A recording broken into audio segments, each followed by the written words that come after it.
The Ain't No Fang Podcast.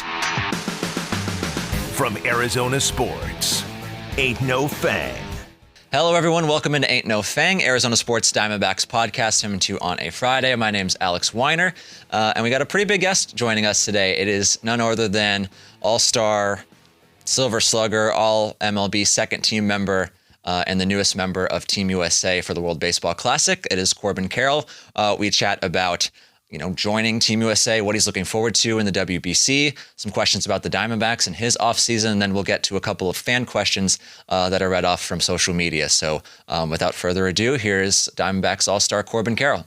All right, thanks so much to Corbin Carroll for hopping on the show. Second team All-MLB, Silver Slugger for the first time in his career, an All-Star this past season, and one of the newest members of Team USA for the World Baseball Classic. So Corbin, thanks for hopping on. How's everything going? Yeah, all good. How about you? Doing well. The WBC is one of my favorite sporting events. It was so fun to go to games at Chase Field when it was here in 2023. So you and Pete Crow Armstrong are amongst the newest members of the team. You mentioned at MLB Awards that you were just watching football when you got the call. Can you kind of take us through it? Were you expecting it? How'd you guys celebrate? Like, what went on there? Yeah, I kind of just assumed that they had the team already picked out, and we're kind of just waiting on announcements. But yeah, so I had a missed call and a text from Mark DeRosa, and I was like, all right, I'm gonna call that guy back real quick. But yeah, agree. Like you said, some of my favorite games to watch growing up, and wish it could have been back at Chase Field again this year. Yeah, that would have been fun. But so you didn't think it was coming? Like at some point you were like, all right, I guess that ship has sailed? Yeah, I mean, I think that, performance-wise, there was probably some merit to me being on the team, but, there's a lot of good players in this league, and, I felt like I just wouldn't have been surprised if they gave, some of the older, more veteran players in this league, showed them the respect and, kind of gone with them. I would have been surprised for what that's worth. But you said on stage that it was a no-brainer once you got the call to do it. Like, not even a thought, like, why was it such an easy decision for you to kind of dedicate this kind of time to commit to the tournament? Yeah, I mean, it was honestly one of my biggest goals going into last year was to play well enough to be considered for the team. I got the honor of doing it in 2018 with the U18 team and going to Panama. And, I mean, just, it's like, there really is no greater honor. And so it wasn't much of a decision for me. It was, let's go and how do I best get ready for this? I found that roster, and it's got you, it's got PCA on it, it's got Bobby Witt Jr. on it. I mean, could you just imagine back then, like the three of you, who knows, I don't know what the rest of the roster looks like, but maybe some more kind of getting to this point and repping on an even bigger stage at the WBC?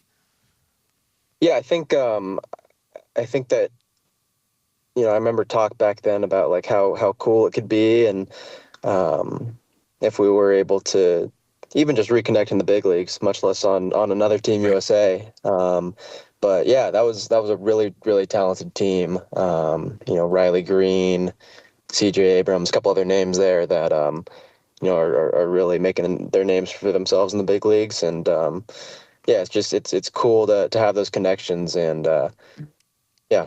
Any stories stand out from, playing international baseball, Team USA, and kind of that kind of stage back then? I mean, the biggest thing that stands about that experience for me was I drank some bad orange juice down there, and I got sick as a dog. That was definitely memorable. But other than that, just dogpiling, winning that gold medal, getting back to the hotel, and there was like there was a fireworks show that they'd organized for us, and kind of got to watch that, and just it was just such a good group of guys, and I've tried to. It's always a treat to when one of those teams comes in town and you get to connect with them a little bit. Cool. So now that you're here, what's the most exciting part? What's the thing you're looking most forward to when it comes around in March? I think just the energy. Okay. I mean, It's a different level of passion when it's when you're talking about nations competing against each other. Yeah, I remember going to the USA Mexico game in 2023 at Chase, and was like, wow, that'd be very cool to be a part of one day. So I'd say the energy. Yeah, that was some of the loudest baseball I've watched at Chase Field. That Oh was an yeah. awesome environment. Have you talked to AT much about playing in a game like that? Yeah, I mean, just kind of the usual, like, oh, how was playing for Team Mexico? Yeah, Oh, it was cool. Oh, okay. kind of par for the course with them at this point. Yeah, just I mean, I think that everyone who's done it's had a super positive experience. Alec, I know, gets a lot of support from his time playing with Team Mexico. Had a couple buddies play for Team Italy and had a really great experience there. I think Mike Piazza was their manager, which they found very cool. Yeah. Cool. So, is there a matchup you're particularly looking forward to? Because obviously you mentioned the Mexico game. That was an awesome environment. Going up against, Team USA going up against Japan in the final, where it was Shohei versus Trout, and it's like, this is exactly what we could have dreamed it was going to end up being. Like, is there a matchup where it's like, all right, I can't wait to go up and, face the talent from that country? I mean, I think when you're talking about national talent, you're probably looking at the Dominican, Venezuela, Japan, but I looked through our pool a little bit. I kind of, it's been a second, so I can't quite remember who's all in it. But yeah, I think it'll just. I'm really excited to take in the whole experience and just see what each country has to offer in terms of talent. I mean, you know as well as anyone, this is an international game, and there's talent everywhere. So awesome. All right, got a few Diamondbacks questions for you. At the end of the season, the last series of the season, it was against the Padres, and I remember you at your locker saying, there's something special in this clubhouse, but you hadn't had time to really dive into it yet. I was wondering if we can kind of revisit that. Like, what do you think made those final 2 months kind of special as you kind of fought back into the race from where you guys were? Yeah, I think a lack of the opponent mattering. We had a bunch of young guys who because of some of the pieces that we'd sent off had an extended runway to kind of prove themselves and make a name for themselves. And so even though we were 10 games out, I think that there's just a sense of urgency, I guess, that I think being a player in that position provides. And I think that just really rubbed off on everyone. And it was a tight clubhouse. It felt like everyone was pulling the same direction, pulling on the same rope. And I think it was just that was kind of what I took away. Not dissimilar from 23. Mm-hmm. So kind of piggyback off of that, what are you kind of hoping for kind of the climate, the culture to be when you guys kind of reconvene and it's the start of a season and everyone's kind of vying for those opportunities? Yeah. It's a good question. I think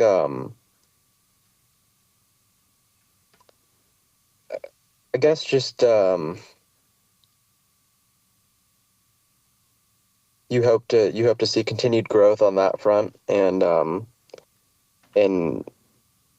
just people continuing to learn and better themselves. Mm-hmm. You can have a runway, but you got to keep getting better. And I think that that's a benefit that we have is we've got a bunch of players who, aren't just content being there, want to be the best version of themselves. And so I think that's what I'm hoping for. And that's what I expect, is for everyone to show up in spring training. And it's not like, oh, okay, this is our time to get ready now. It's like, no, we came ready and let's go. What's it like? Obviously, you're still working out at the facility and you're there pretty regularly. What's the vibe been like? How busy has it been? What's kind of been the energy of over at Salt River? Yeah, it's been good. Really good. We've had a great turnout. Good group of guys over there, and think the person honestly I'm most impressed with is Owen Dew. I mean that guy is living in the facility, and it's just it's cool to see coaches same as us, right? Like I think the coaching staff on the pitching side would also say like, hey, we weren't content with the season we had, and just to see again I'll say that phrase, like pulling on the same rope, like everyone's just working, wants to get better, and it's cool to see. Cool. Kind of now we're a week past from all the MLB awards, but obviously you get second team, Cattell gets first team. I don't know how Perdomo didn't get on one of those teams, but he ends up fourth in the MVP, which is amazing. What was it like, and what does it say about your group where you've had, that many like contributors among the best players in Major League Baseball?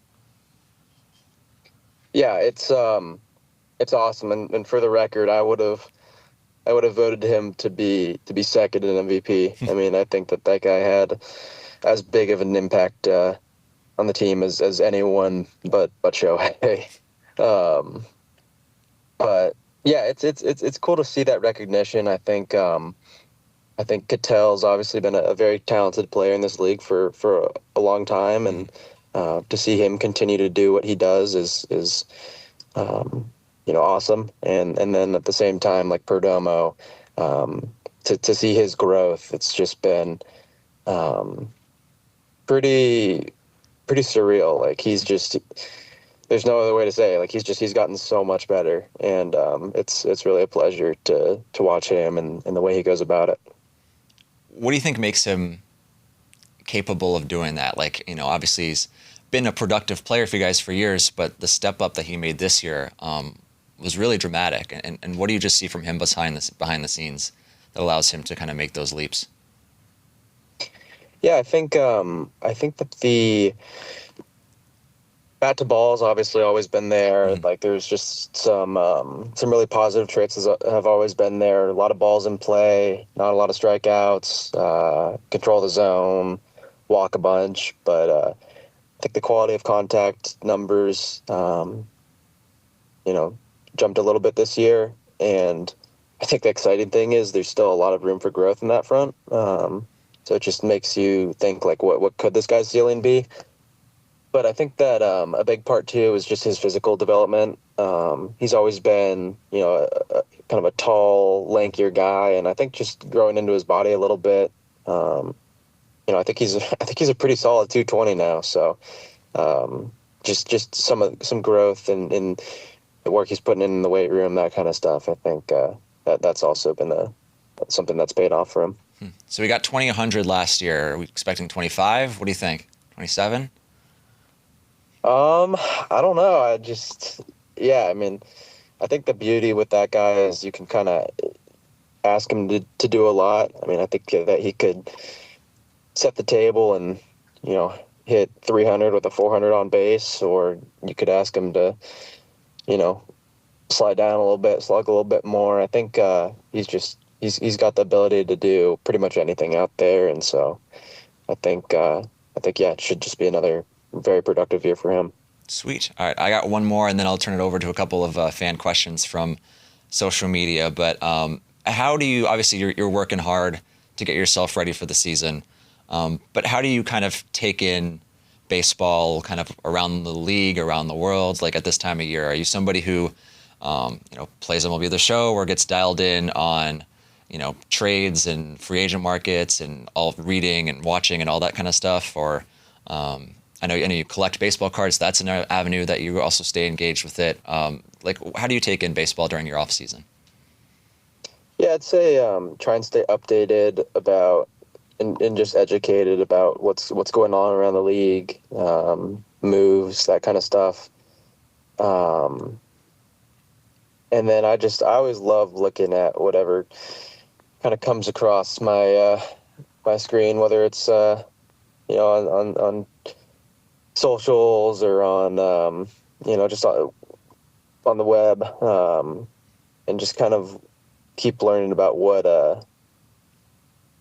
guys are doing to try and get better, and then also too, like what's going on out there in the pitching world, and what's kind of the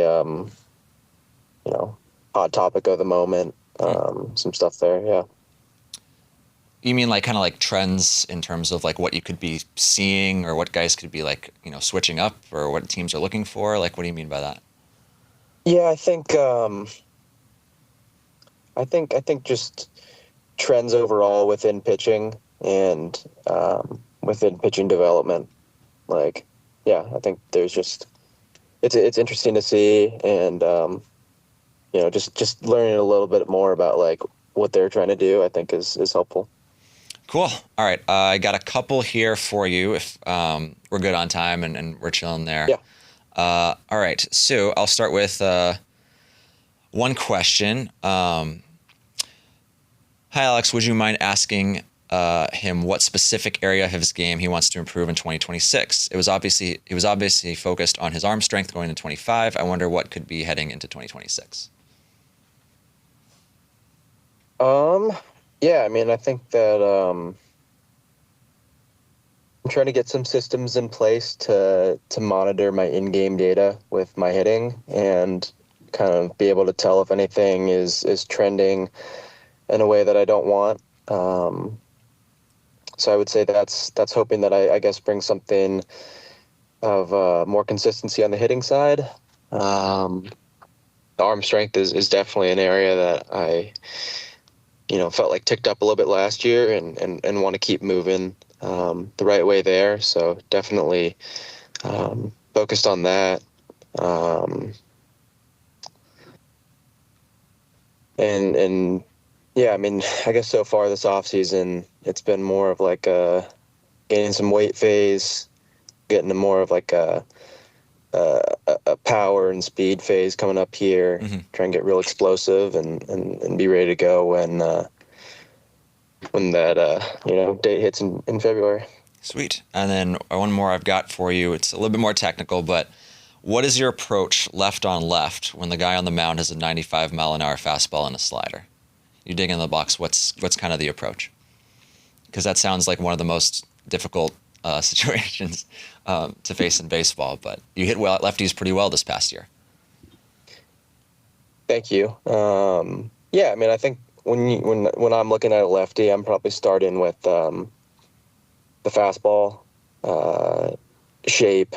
If he throws two, so that's probably where I'd start.